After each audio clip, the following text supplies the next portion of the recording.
carta dessa semana é a que Paulo escreveu a Filemon, cujo tema é o perdão da escravidão.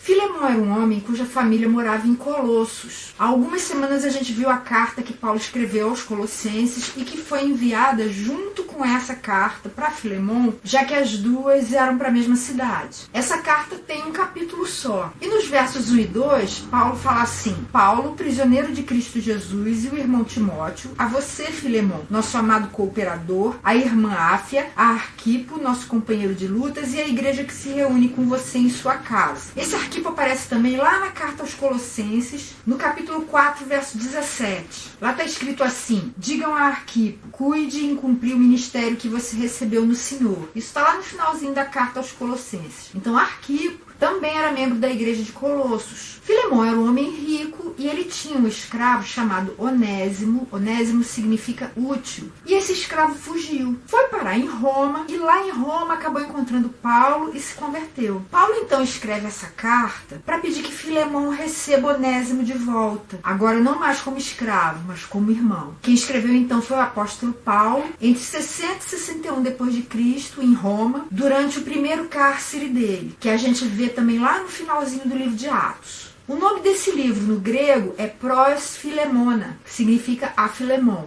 E os versos-chave, que são aqueles que resumem a ideia principal dessa carta, são os versos 15 e 16. Talvez ele tenha sido separado de você por algum tempo, para que você o tivesse de volta para sempre. Não mais como escravo, mas acima de escravo, como irmão amado. Para mim, ele é um irmão muito amado, e ainda mais para você, tanto como pessoa quanto como cristão. Uma das formas como a gente pode dividir esse livro é em duas. A primeira, que vai até o verso 7, é a gratidão de Paulo por Filemon. E a segunda, que é do verso 8 em diante, é o pedido que Paulo faz por Onésimo, não só para que Filemon o receba de volta, mas também plantando a semente da libertação. E Jesus pode ser visto aí como o perdoador e libertador. Isso não está explícito, mas a gente pode ver isso nos versos-chave e também mais um pouquinho. Vamos ver o que está escrito a partir do verso 15. Talvez ele tenha sido separado de você por algum tempo, para que você o tivesse de volta para sempre. Não mais como escravo, mas acima de escravo, como irmão amado.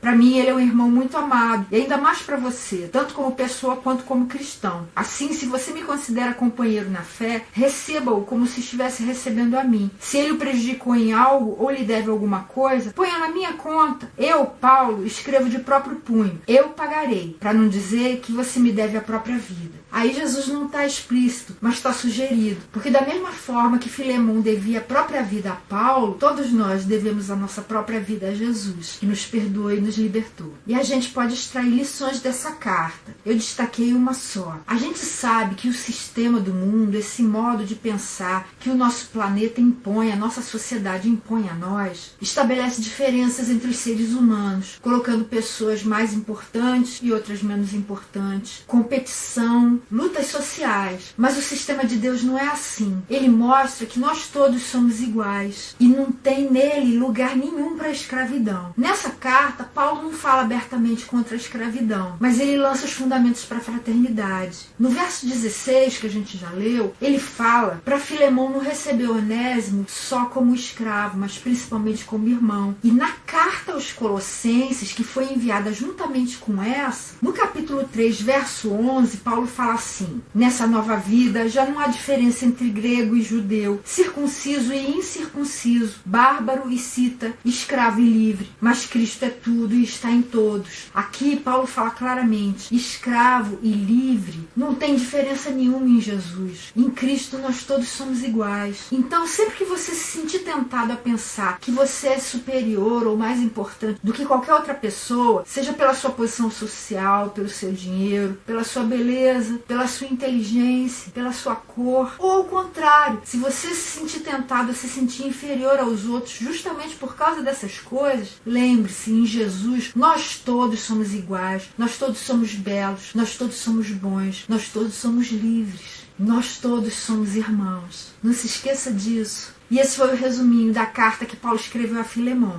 Na semana que vem, a gente vai ver a carta aos Hebreus, que é super importante, com muitos ensinamentos para todos nós. Eu espero você lá.